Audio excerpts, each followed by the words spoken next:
Good morning. My name is Sarah Gergel, and I work with the Living Archives Project. Today is May 17th, 2023, and this week there were 24 reported cases of COVID-19 in Charlotte-Mecklenburg County, which actually shows a decrease of 57% over the last 2 weeks. Therefore, each of us is comfortable not wearing a mask. Leah, would you introduce yourself? Hi, and I'm Lia. I'm a young Black woman. And yeah. Awesome. Thank you, Leah. So tell me, Leah, how long have you lived in the Charlotte area? I've lived in Charlotte for about since 2013. Wow. This is kind of my home. Yes. Yeah. It's amazing. So you've been able to kind of be here through a lot of different transitions. Yeah, absolutely. A lot of stuff has been built, a lot of changes inside the city and stuff. So yeah. Where is one place that you like to explore in the city? Probably like Noda. I like Noda. Noda's fun, very hip, very fun. Yeah, super artsy. Cool. Yes, really artsy. So Leah, tell me, we did this hand map together before we started recording. Is there anything from your hand map that you would like to share with us today? Oh my God, yes. I wanted to share with everybody how COVID just affected me, my family, my way of life. So when COVID first dropped, it definitely was it was like everybody's world just kind of stopped. It was like everybody was just working. Just life was just normal. It wasn't any masks.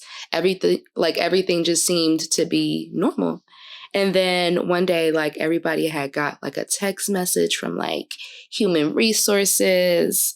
And it was definitely a big feeling of overall just the unknown. I and my coworkers definitely felt frightened and just a little puzzled on what was going on. Yeah. At first, so definitely. I can imagine.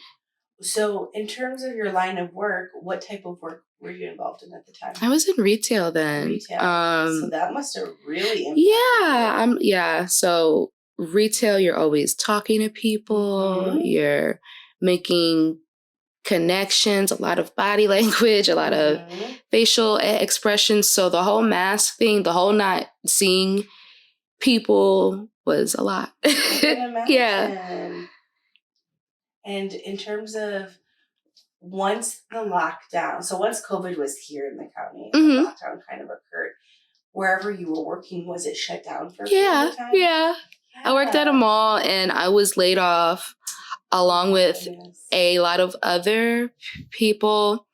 I had to get on unemployment, and everybody else did too. So everybody who I worked with too, all of us had to go on unemployment, and it was just very abrupt. So that I will say, yeah. Was it just, what was going through your mind at the time? I really didn't know what was going on. My first thought, I was like, is it just my company? Is this a company thing? And it was not a company thing. So how long were you laid off for? I was laid off for over a couple of months to a year. Yeah, it was a long time. Leah, tell me, what did that feel like to be laid off for so long? Being laid off for such a long time, it was really just sad. Oh my God, I didn't get to see my favorite friends, my colleagues at work. It was just a really big feeling of the unknown overall. Definitely just everybody, when COVID was fresh, nobody knew what was really going on. Everybody was in grocery stores, buying up everything and not leaving anything for anybody else. Yeah. Stuff like that. Yeah. Yeah, 100%, man. So during that time when you're on unemployment, well, first, was this your first time ever on unemployment? Yes, it was. How did that process go for you? Was it a little that daunting? was Now I'm 24. So that was at a time I was a little younger, still young, but I was a little younger. And it was just a bit awkward and a bit new because when you hear of, or when anybody hears of like the word like unemployment, you like think like that's only for older people, which is not the case. Unemployment is for everybody, guys. Everybody. Yeah. So that whole process was a confusing at first. And you had to like prove that you were like unemployed, of course, and it was just a lot. The process was just overwhelming. Yeah. Man, and so during that time, what did you do? Oh my God.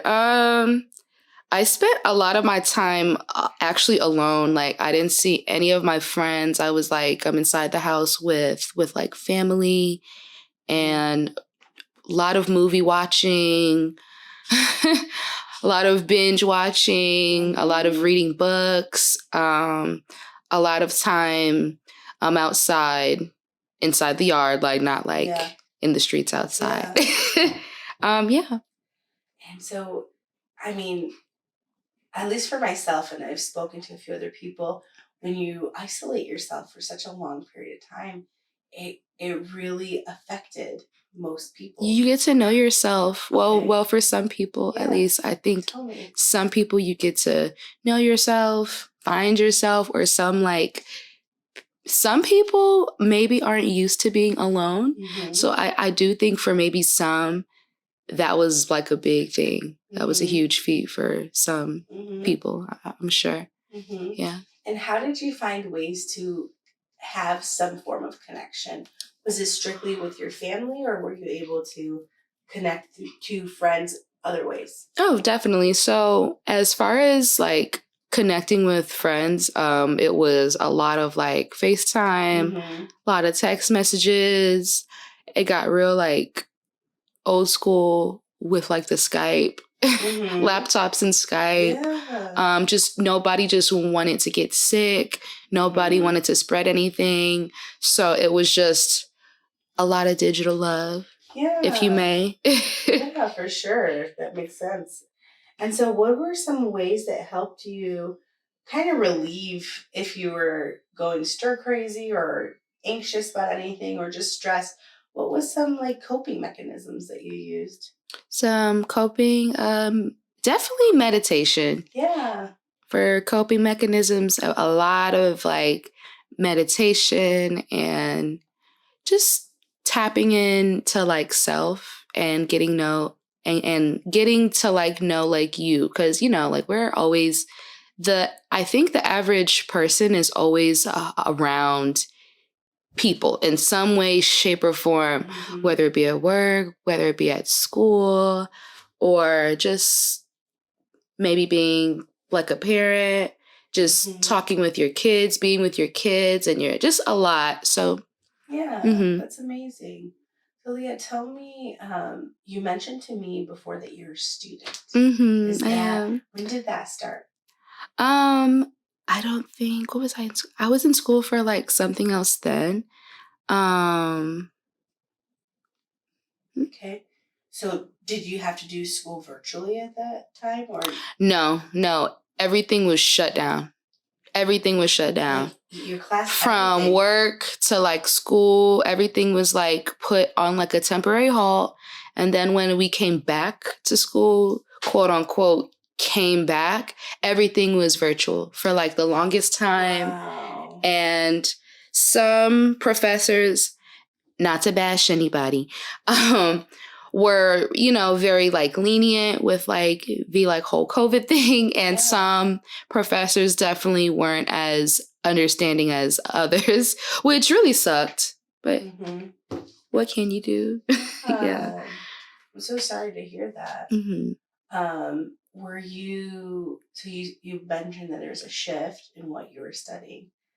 What kind of made that shift for you? What made the shift was, again, just being me personally, just being alone for such a long time. It's like your mind changes. You start thinking about life. You start thinking about stuff. You're like, do I really want to do this? Is this really my like calling? So it was just a lot of like, again, with like that meditation I was telling you about. Yeah. It was a lot of getting to like know like me better than I thought I knew myself. So that's where that change in my path of life kind of came into play. Yeah. So now coming out of that season where you're on lockdown and the world kind of opened up again. Yeah. What was that transition like for you? It was like, I'm not going to say scary. It was almost like a breath of fresh air, but it was like, are you sure? Can we take off the masks? Are you really, really sure? And that's definitely what I was thinking. Like, okay, we can take them off, but I didn't just rip off my mask like right away. Like when they lifted the mask mandates in different counties and stuff, I definitely just kept wearing a mask for a long, long time still. Yeah. Yeah, that makes sense. And so did that shift help you go back to work and go back to school? Or was it a little bit of time before that? It was a little bit of time. I was a bit uncomfortable still. I was doing a whole lot of like work from home jobs because I didn't want, my like biggest fear was them saying that everything's fine and it really wasn't fine. So that's why I like chose to still kind of stay a little bit of quarantined a little longer than most people, even after the mandate was lifted. That makes sense. And so when did you start to feel more comfortable? I started to feel more comfortable when, honestly, when more of the facts were on like the table in reference to COVID, as far as like real like facts, like by like doctors, like licensed people who are licensed. I was just looking for more stone cold facts on the data they've gathered from 2020. Yeah, that's what I was really looking for. I wasn't looking for, oh, it'll maybe do this, it'll maybe do that. I was looking for, these are the symptoms and this is what it's going to feel like and this is what the vaccine's like. I was really just looking for stone cold hard facts. That's what I was looking for in reference to COVID. So what stone cold, if you can remember, what fact really helped you move forward?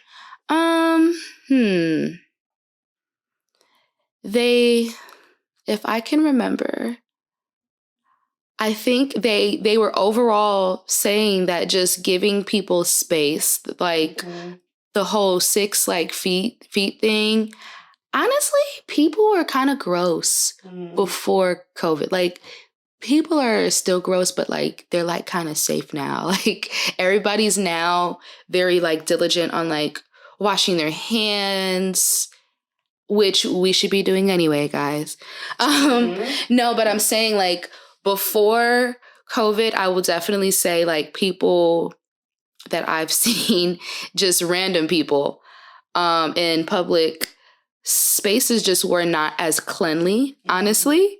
So, and now I definitely see like a shift. Now I see everybody like washing their hands every chance they like get, like every chance, and then hitting it with like some sanitizer. I also like noticed like public bathrooms, whether it be in like a club and like a restaurant, most of them also have definitely been more like diligent with like keeping their bathrooms clean and keeping them stocked with like soap. Yeah, definitely. Sure. And so over that period of time, how do you feel? Because you talk a lot about meditation and processing and really just asking yourself deep questions. How do you feel that that time shaped you as a person? Oh, it shaped me because I changed my major. Okay. That's how it shaped me. Yeah. It just gave me, again, since everybody was like home, it was like I was like alone a lot of the Yeah. time. And if somebody inside your like home like had it, you like almost had to like stay away from them Mm-hmm. inside your own house. So that just Mm-hmm. was a little odd. Mm-hmm. So that I will say. What are Yeah. you hoping to, what are you aspiring to do in the future? In the future, I'm looking to hopefully be a travel nurse. That's what I want to do. I want to be It's yeah, I want to amazing. travel the world and be a travel nurse. Yeah. Yeah. Good luck to you Thank on you. that, Leah. So now that we are kind of in a more normal pace, I would Mhm. say, because now almost all restrictions have been lifted. How would you say your social life has it been able to bounce back, or is it still Yeah, like everybody's like ready to like party. They're like, "Yeah, we're outside. Come outside. Like let's go and party. Let's go and do this." I'm like, I mean, yeah, so once like things for me personally felt safe or Yeah, whatever my definition of safe is, I was definitely outside. I was yeah, definitely getting some of that fresh air, that's fresh amazing. public space air. So how else do you think your life grew or changed or was impacted over these last few Definitely years? think I changed as like a person with how I do things, with how I think. Because I had so much time to like Yeah, think, yeah. it definitely changed how I think Mm-hmm. and the things that I think. Yeah. Yeah. How about your family? How did you see your family was impacted? Oh God. I believe my mom got COVID and she got it really bad. She got really, really sick and I had to take care of her a little bit. So that really Yeah, sucked and it was sad to like see her like that in that yeah. state and like me having to like quarantine inside Mm-hmm. our own home and not be close to her inside our own home. So that really sucked. Yeah, I Yeah. can imagine. And also a little scary. It was scary, yeah. Yeah. And how about your community? How did you feel like your community was impacted? We were impacted in definitely a negative way, but everybody in like our neighborhood was honestly really like helpful. Like we all like if say during COVID, the whole toilet paper thing was Mm-hmm. like a thing where like people like bought toilet paper in bulk to a point where some other people just didn't have any. Mm-hmm. So some like neighbors were like sharing like resources with us and that was That's great. Like that was amazing. awesome, right? Yeah. Yeah, not leaving us I love hanging. Yeah, that that. was really sweet of Yeah. them. So definitely the community at mine personally definitely came together more during that time. Yeah. Hmm. And so what do you think shifted your mindset and your desire to want to become a nurse? Um, hmm. I don't like seeing people like down and out. Mm-hmm. So, and I like to help others. So Mm-hmm. that's what made me want to be a nurse. Yeah. Yeah. I love that. Uh, Is there anything else that you would like to share with us, Leah, before we finish? Maybe a story or an experience or anything? mm-mm, No? no. Well, thank you so much for your time. I Thank really you. appreciate it. Thank you, Sarah.